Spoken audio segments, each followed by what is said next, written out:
What is it like to come face to face with evil? To confront your worst nightmare? When a killer comes calling, there's often no escape. A man who can kill is evil beyond belief. To truly encounter evil is a rarity most will never experience. I believe in evil, and I have experienced people that are evil. But for those unfortunate few who do and survive to tell the tale, the mental scars often never heal. I couldn't breathe, my eyes felt bulging, all I could see was his face on my face, and he was just staring into my eyes. We meet the men and women whose lives have been forever altered by their brush with the beasts who live among us. This is Encounters with Evil.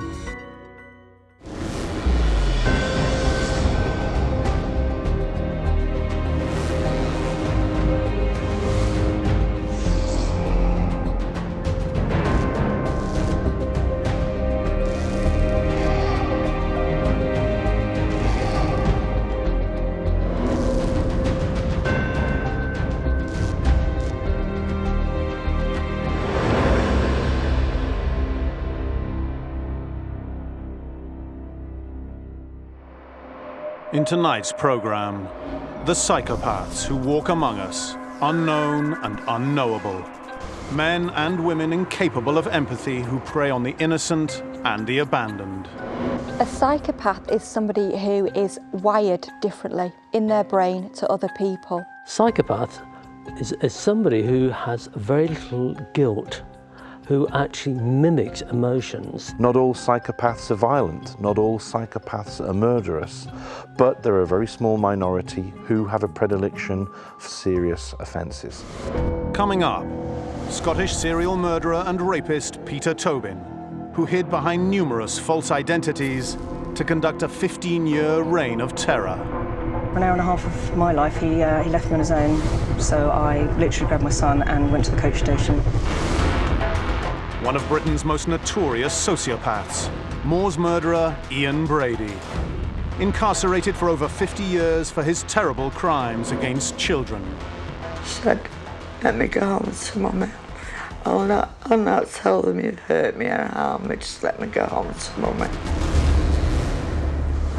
But first, a horrific portrait of a psychopath, Joanna Dennehy, one of the UK's most frightening female killers.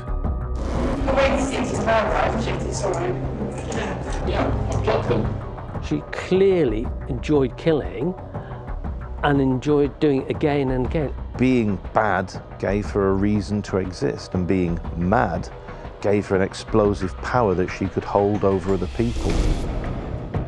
In 2013, mother of two Joanna Dennehy went on a 10-day killing spree, murdering 3 men and making attempts on the lives of 2 others. The bodies of those she killed were found dumped in ditches near Peterborough. Dennehy is the rarest of multiple murderers, a female killer with a willing male accomplice to help her in her murderous rampage. This is the only case that I'm aware of where you've got the female taking a very clear-cut, dominant, more active role. We have very few serial killers in this country. Female serial killers are very, very small, even within that small population. Myra Hindley, Rosemary West, Joanna Dennehy.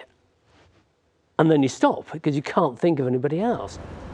Dennehy is considered so dangerous by the British penal system that she is only the 3rd woman in history to be given a whole life jail term for her evil crimes. She was on a spree. She's not technically a serial killer.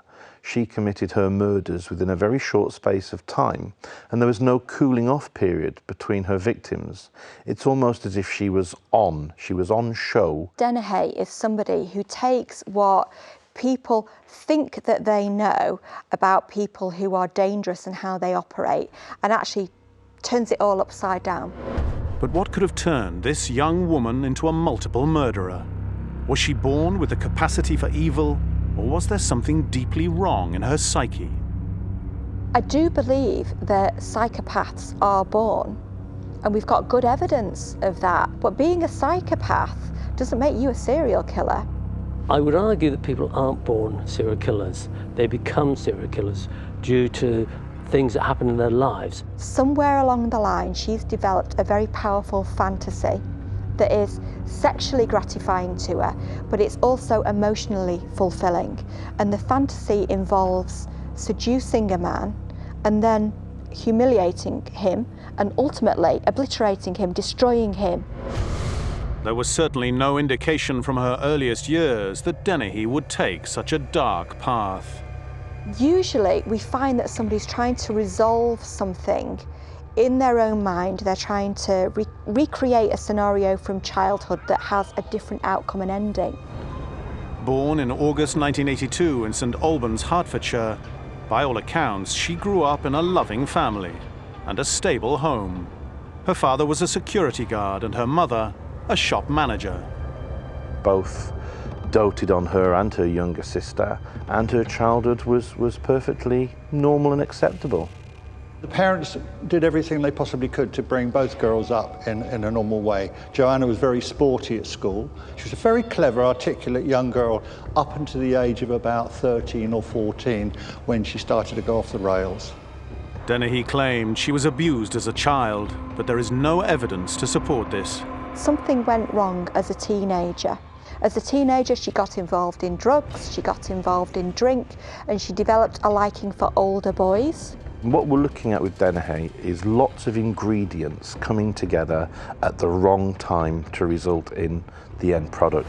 And then she meets a young man called John Trainer. Her relationship developed over about 10 years, but also her homicidal bloodlust developed over 10 years until she killed in 2013. We start to see episodes of where she becomes what we call a low impulse control individual, where the slightest thing will result in her over-dramatic response to something. Her partner, John Trainer, experienced firsthand Dennehy's descent into psychopathy and eventually separated from her for good, taking their 2 children with him because of her increasingly violent behavior. She'd slashed all her arms, blood was pouring, she had blood coming from there, and short mini skirts, she'd cut her legs, and both my kids are in bed, and she's pulled out this big massive knife, and that was it. That was the end for me. That was it. It's a very disturbed relationship. There's a lot of violence in it, a lot of separation. She leaves him, comes back.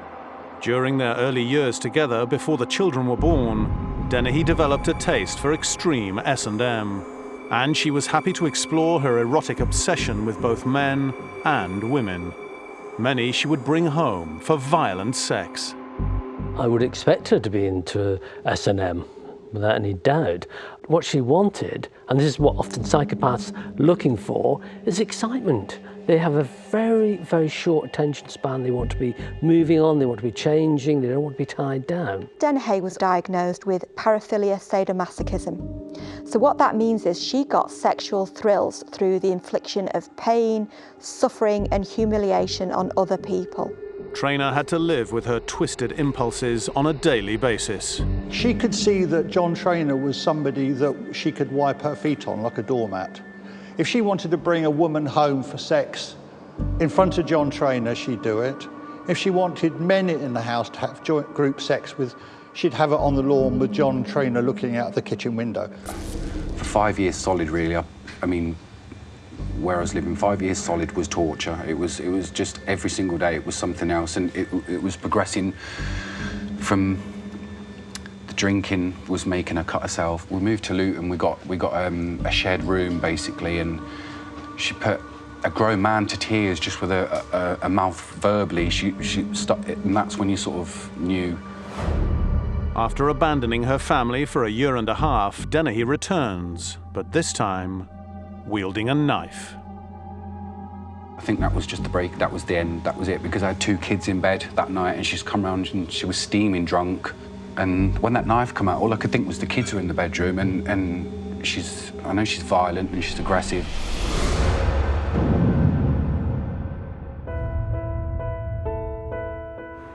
After the couple split, Dennehy moves to Peterborough and rents a bedsit. It's here her fixation with violence and her homicidal tendencies begin to express themselves fully. Joanna Dennehy was somebody who actually revelled in her status as she would have seen it as a killer. She was somebody who wanted to be seen as imposing, threatening.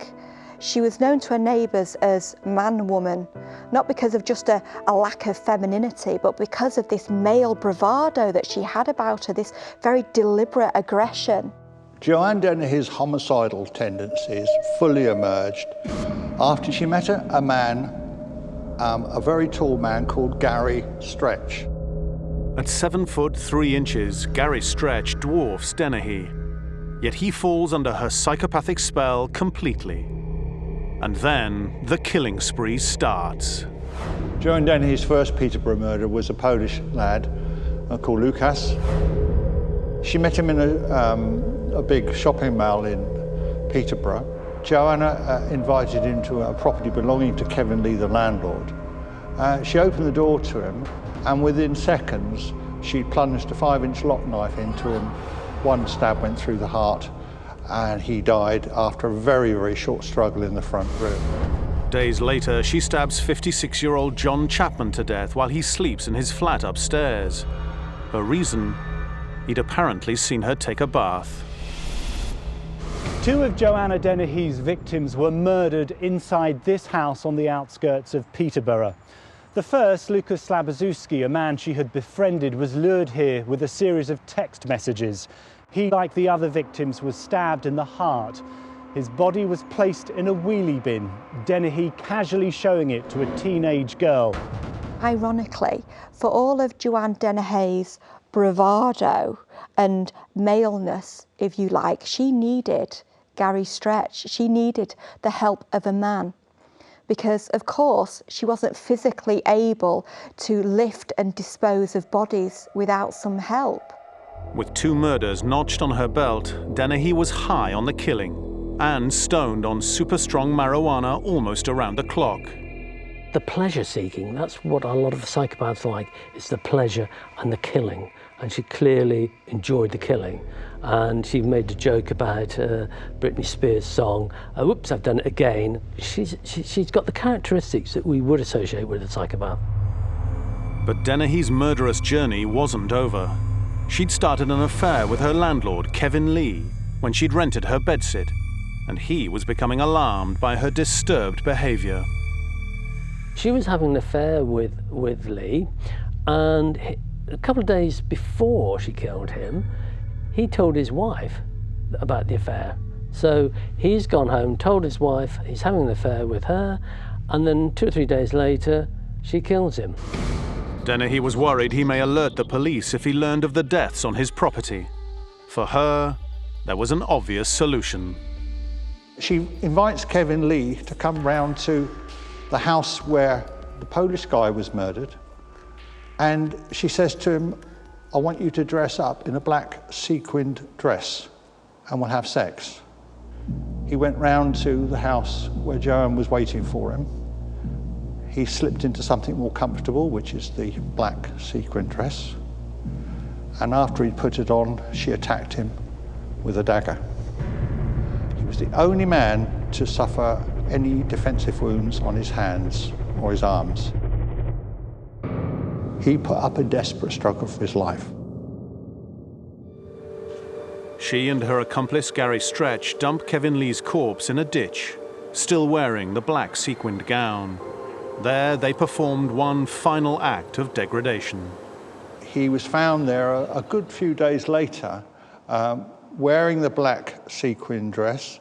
It was pulled up to expose his buttocks, and they'd inserted a metal bathroom object into his rectum.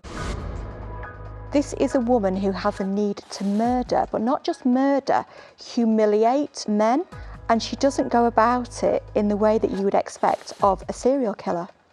She makes no secret of it. This is somebody who bragged about her behaviour. The couple then decide to go on the run.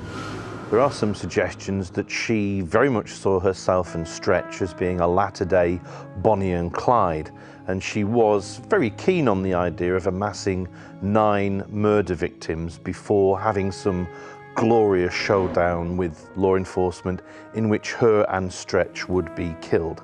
Thankfully, she never got to that body count. Again, it's this search for fame, this search for being different. Passion that she had was to try and become a famous killer. Dennehy and Stretch drive to his hometown of Hereford. By now, the bloodlust within her had risen. Consumed by evil, Dennehy is determined to kill again. Joanna Dennehy and Gary Stretch are driving around Hereford, and they come across a gentleman walking his dog. And Dennehy says, "Stop, Gaz, I want to kill that man." And she stabs him 40 times. The person who saw her nearby said she was licking the blood off of the blade. And then she says, "I want to kill somebody else."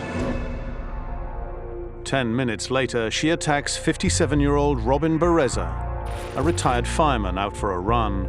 He manages to fight off her frenzied knife attack, and Dennehy flees the scene. When she stabbed her final 2 victims who survived, she was talking to them as she did it. She was telling them what she was doing, almost as if she was providing a director's DVD commentary to her offending. Following the second frenzied attack, every available police officer in the county is tasked to hunt down Dennehy. Within hours, they've cornered her, and she's arrested.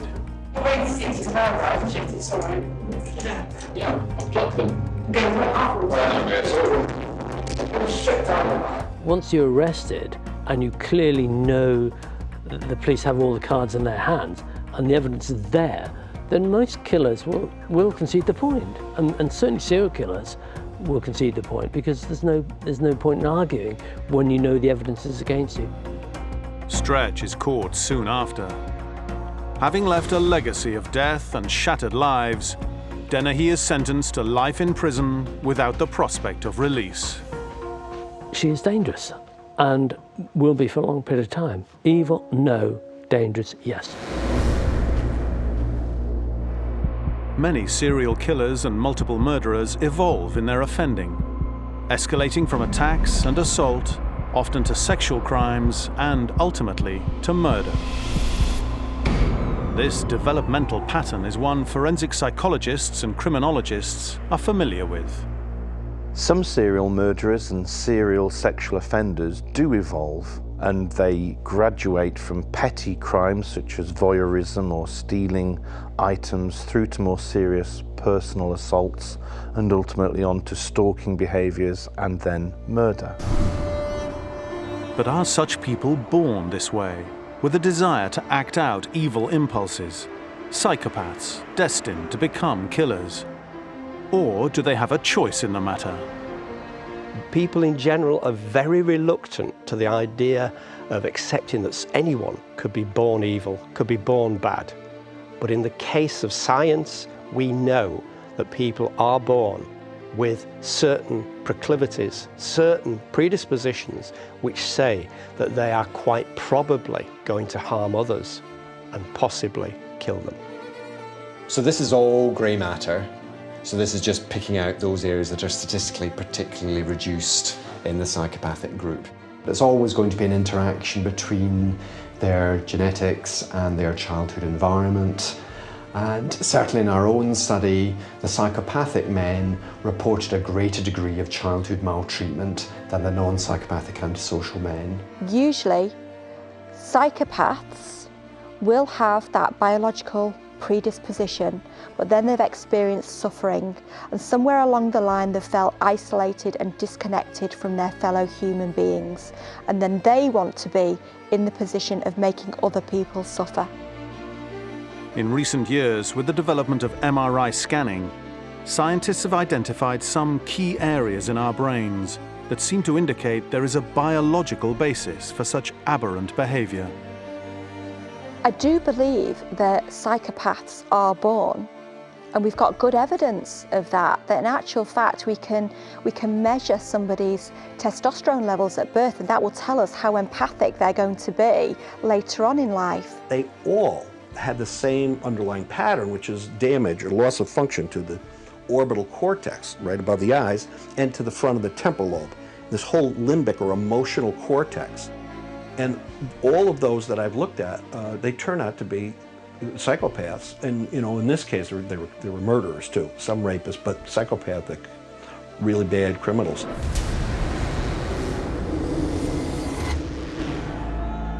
Peter Tobin is one of the United Kingdom's most notorious serial killers.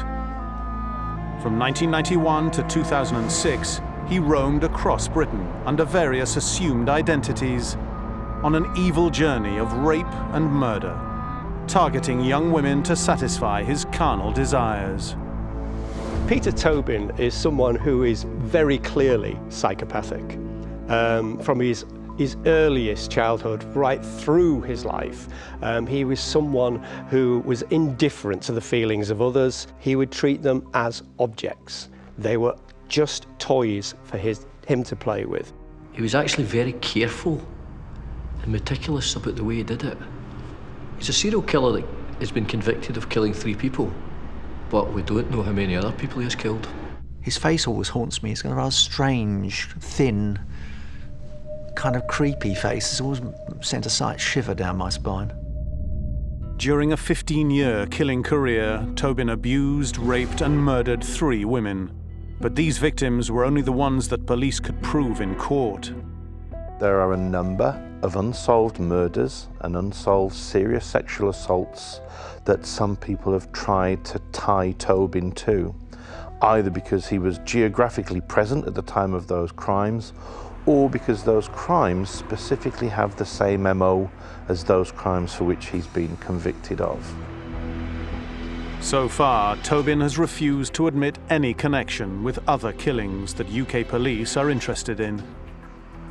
His refusal to confess to anything, I think even the crimes that he has committed and been convicted of, is a sign of his psychopathy.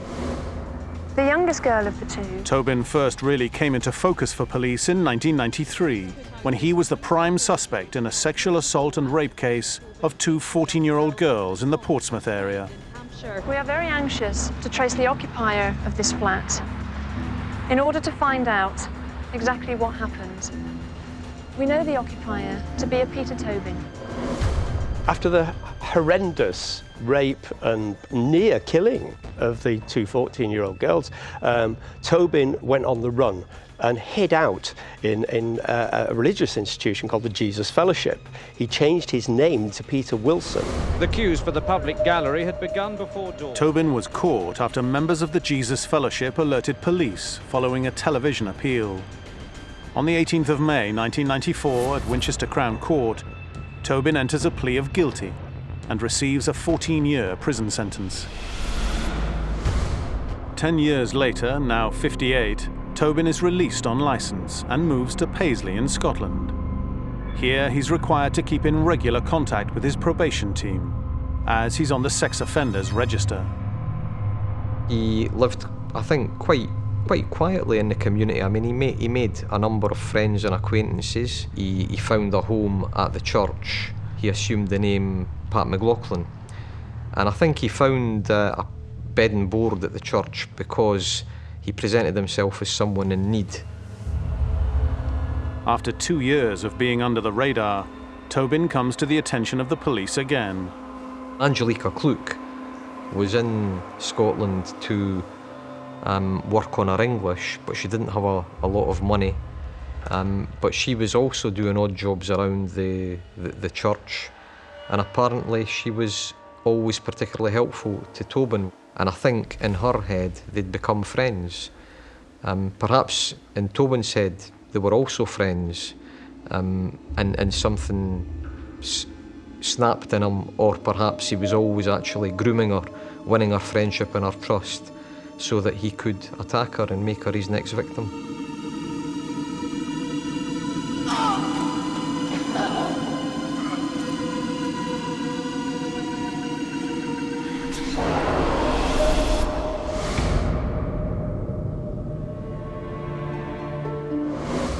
Following the post-mortem examination this afternoon, Angelica's death has now been treated as murder. All I can say it was a horrific and very, very violent attack on a young lady. Tobin conceals her body, most likely still alive, beneath the floor in the crypt. Eventually, after three days, Angelica's body was found concealed under the floorboards of the church, just under the confessional. She had been, as was described by the judge, dropped in there like a pile of rubbish. She had been raped, she had been stabbed repeatedly in the top of her body, hit over the head and killed, and she was put under there by Tobin.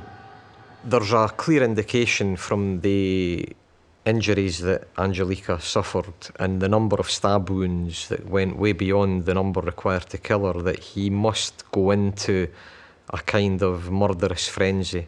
He also had her tied up and gagged. You're not thinking that this is something that's just spur of the moment, he's become aroused, perhaps been rejected. You think that there's quite a lot of preparation there. He had the means to tie her up, gag her, and he had a plan to conceal her body. So he knew he was going to kill her. With the murder discovered, Tobin once again goes on the run, this time to London, where he checks into hospital under the alias James Kelly. But the publicity around the ghoulish church murder means he's swiftly identified. Strathclyde police cuff and charge the killer. Peter Tobin, a convicted sex offender and now a convicted murderer. His anger overflowed as he was led from court this evening. The grisly manner of Angelica Cluck's violent death led police to conclude she may have been just one of many to die at Tobin's hands. Tobin, in my mind, must have committed other crimes. The ferocity of the assault on Angelica and the way that he concealed her. And the following day, you know, he had actually rebuilt and painted a shed where part of the attack had taken place. He'd moved it with someone else and he'd repainted that. So he'd gone to lengths. And in my mind, I thought, when I saw the body and the state she was in, I thought, we may be dealing with a serial killer here. I think the type of person who can conceal and then move a body is a psychopath, a serial killer. It's someone who's going to do it again and again. It's their pastime.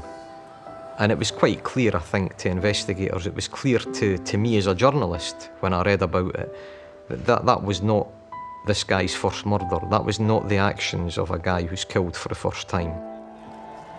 With Tobin behind bars, an investigation into his past is fast-tracked. Operation Anagram was quite properly and logically set up after Angelica Cluck's murder, because here we had a 60-year-old man who had committed the type of murder that very, very few people, even other people who've killed, would have been capable of carrying out. A team of detectives set about exploring previous places Tobin had lived in the UK, in the hope of matching up his timeline with other murder inquiries or missing persons cases. It's not long before they get a result. We found out that he lived in a place called Bathgate in Scotland. And the year that he lived in Bathgate in Scotland was the same year that a young woman called Vicky Hamilton had gone missing. Vicky was last spotted waiting here for a bus to Falkirk. She'd never made the journey from her sister's house through Bathgate before and was anxious to get home. When the bus arrived, she wasn't there to get on. She was here, just a mile away at the home of Peter Tobin in Robertson Avenue. He'd abducted the 15-year-old, drugged her with sedatives, sexually assaulted her and killed her, using a knife to chop up her body. A month after Vicky disappeared, Tobin moved from here to the other end of Britain. Quite early on in this process, they had two really solid strikes. And when Tobin's flat was searched, Tobin's former flat in Bathgate was searched, and a knife was found in the attic with human tissue on it, which matched Vicky Hamilton's DNA. Obviously, they had hit absolute gold dust in terms of the investigation. DNA forensics proved Tobin had killed Vicky, but police still had a problem as her body was missing and Tobin refused to help. It was in Bathgate, West Lothian, that Tobin had lived with his third wife, Kathy, who had a son with him at just 16. After his capture, she shared her insight into the twisted mind of her former husband on daytime television. I completely fit his victim's profile. I was 16, naive, vulnerable, and obviously also felt I knew everything because I was 16. Yeah.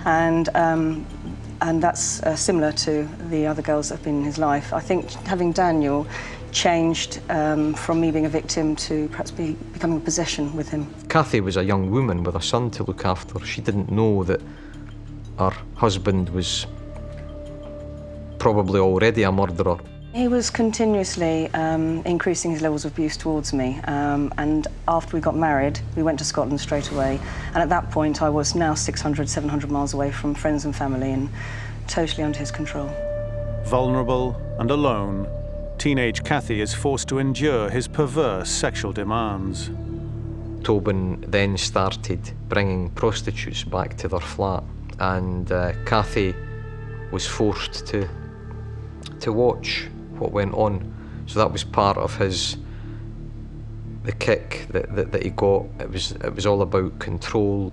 I think that was one of the key things that gave Kathy the strength and the absolute determination to get herself and her son away from him. For one moment, for an hour and a half of my life, he left me on his own and left the doors unlocked. So I literally grabbed my son and went to the coach station.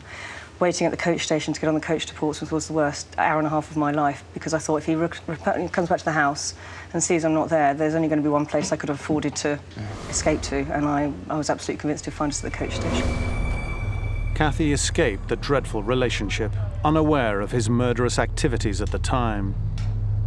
It was Operation Anagram's investigation into Tobin's evil past that revealed the full extent of his crimes.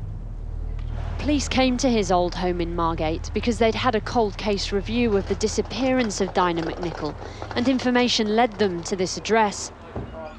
We actually looked at Tobin's life and where he had been, and we found out that Tobin had been he lived in Irvine Drive in Margate, Kent, and there was a missing female that looked like a Tobin. And I used this, it was someone that had been hitchhiking, someone that was still missing, nobody had been recovered, called Dinah McNichol. And we found out that there was a trail from where she had been picked up as a hitchhiker, and her card had been used, and that track of where it had been used and the transactions went to Margate. Police officers dug their way down through what was an innocent child's sandpit. Beneath it, they found a thick layer of chalk, and beneath that, a body. But the body they found was not the one they expected.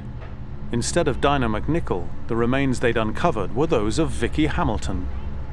We came here to search for the remains of Dinah McNichol, or any physical evidence which might link her disappearance to that house. And that's what we will continue to do. Not long after Vicky Hamilton is discovered, the team unearth other human remains. Another awful discovery at 50 Irvine Drive.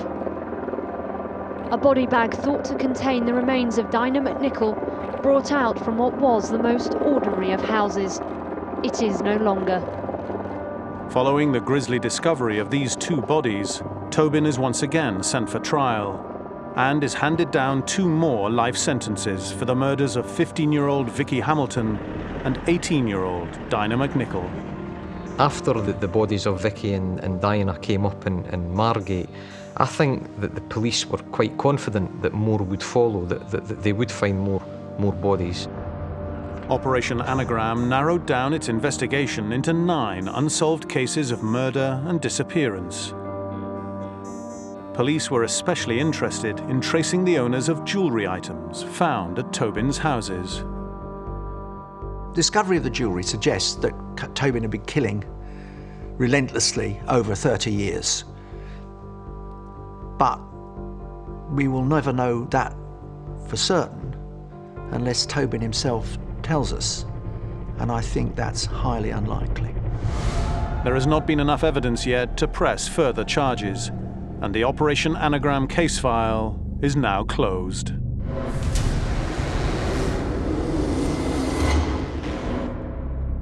Our final story, like our first, involves a killer couple who shared a mutual murderous fixation, bound together by a need to cause pain, destruction, and death, this time to little children.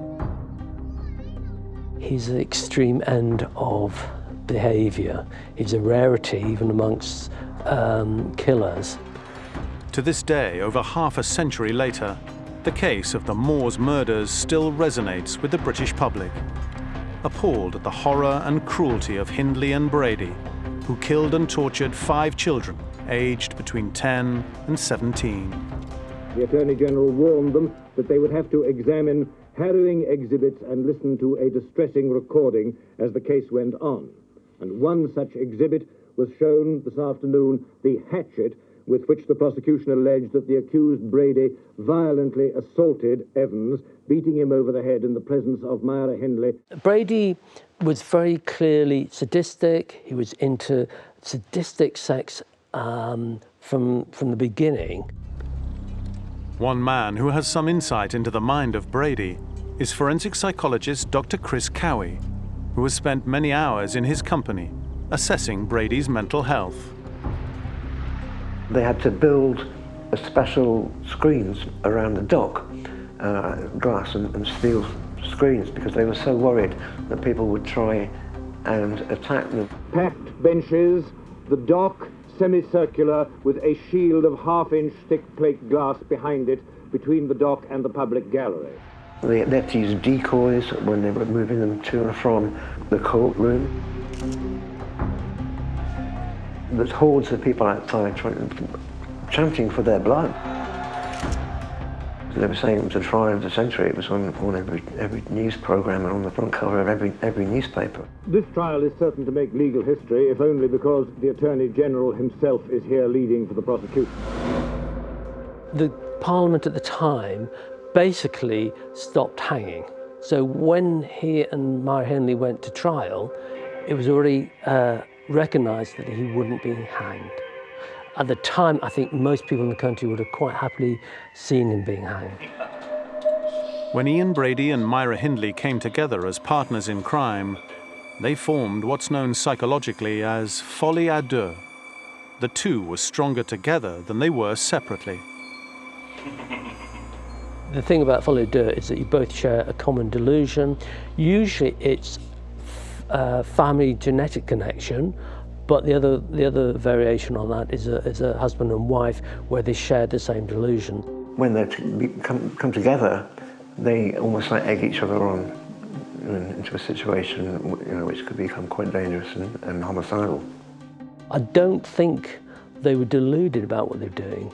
I think they clearly, well, he clearly enjoyed it, and she became involved and engrossed in the whole process. Brady and Hindley built each other up to become more powerful, more predatory, more abusive as a couple than they ever would have been on their own.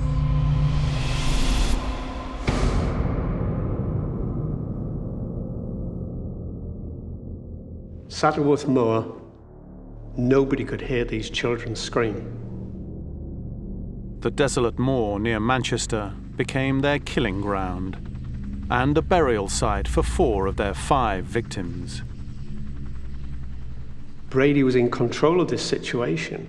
However, without Hindley, there would have been no trust in taking the children off the streets.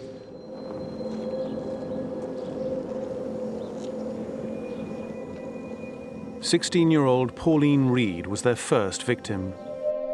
Brady planned the execution of her abduction and subsequent murder meticulously, but it was Hindley who cold-heartedly manipulated the young girl toward her own grave. Pauline Reed was a bright girl, and she would have been on high alert for a bogeyman, not a bogey woman. She'd promised this girl some LP records if she would help her look for this glove on the moor. It looks like this. Can you help me course, this girl went along quite innocently. But once they got her away from the road, they set on her. And punched her and kicked her, knocked her out, knocked her down, and ultimately she was strangled. Brady and Hindley used the same method to lure their next two victims, John Kilbride and Keith Bennett, off the streets and onto the moors. Hindley was always the innocent bait.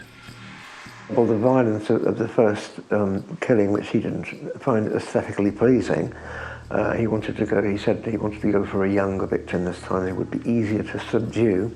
He complained afterwards that Pauline Reed was too strong for him. He didn't cope very well with her resistance. So by dropping the age group, he was much more in power and control. And they kidnapped John Kilbride, who was a 12-year-old boy. He took him up on his own onto the moor, and Hindley stayed in the car.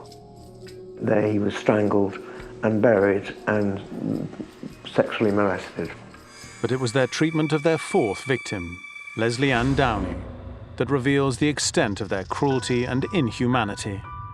Brady and Hindley went to the fairground on Boxing Day, and they went with the sole intention of finding a victim, and they spotted Leslie Ann Downey, a 10-year-old girl, and she was there on her own. She was taken to their home on the pretext of moving boxes. This, if you like, was a step further. What that meant, awfully for this little girl, is that they had the luxury of time and they had guaranteed privacy to abuse her. Brady had already got it in his mind that he was going to take photographs of whatever torture he was going to impose. Leslie Ann was undressed, she was gagged, and she was forced to have pornographic photographs taken of her. The whole thing was tape recorded. This was the famous Moore's murder tape that was played in court. What you hear is a little girl who is incredibly distressed, literally pleading for a mother, pleading for mummy and please to go home. Hearing the audio tape in court was devastating for everyone, especially Leslie Ann's mother. She was begging me, she said, "Don't make me get undressed, please don't make me get undressed." She said, "Let me go home to Mummy. I'll not tell them you've hurt me or harmed me, just let me go home to Mummy." And the reply was, "Shut your mouth, else I'll give you a good hiding." I mean, that wasn't a simple kill by any means. That was premeditated, systematic, mental and physical abuse of a little girl.